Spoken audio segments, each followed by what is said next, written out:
శ్రీ విష్ణు సహస్రనామ స్తోత్రం 64వ శ్లోకం. అనివర్తి నివృత్తాత్మ సంక్షేప్తాక్షేమకృచ్చివః శ్రీవత్సః వక్షః శ్రీవాసః శ్రీపతిః శ్రీమతాం వరః. అనివర్తి నివృత్తాత్మ. అనివర్తి వెనుకకు తిరుగనివాడు, యుద్ధమున మరలకుండా ముందుకు పోవువాడు, ధర్మము నుండి వెనుకకు మరలనివాడు, కాలచక్ర స్వరూపుడై వెనుకకు పోనివాడు అని. నివృత్తాత్మ అంటే విషయవాంఛలకు దూరమైన మనస్సు కలవాడు, సంసార బంధనములు లేని ఆత్మస్వరూపుడు. సంక్షేప్త ప్రళయకాలమున సర్వ ప్రపంచమును సంక్షేపించి సంహరించువాడు అని.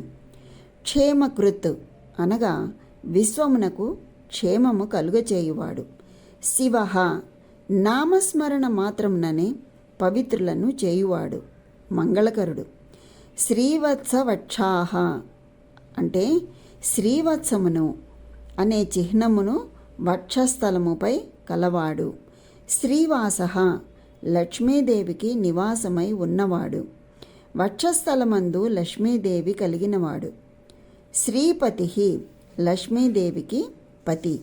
శ్రీ అంటే పరాశక్తి అనగా పరాశక్తికి పతి. శ్రీమతాం వరః బ్రహ్మాదుల కన్నా ఘనుడు అని.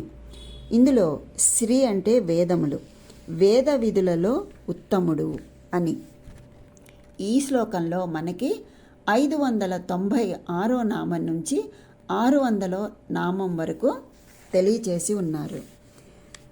అనివర్తి నివృత్తాత్మ సంక్షేప్తాక్షేమకృచ్చివః శ్రీవత్సః వక్షః శ్రీవాసః శ్రీపతిః శ్రీమతాం వరః అనగా ఆయన కాలచక్ర స్వరూపుడై వెనుకకు మరలనివాడు, బ్రహ్మకన్నా ఉత్తముడు, మరియు సంసార బంధనములు లేకుండా ప్రళయకాలమున సర్వమును సంక్షేపించి హరించువాడు.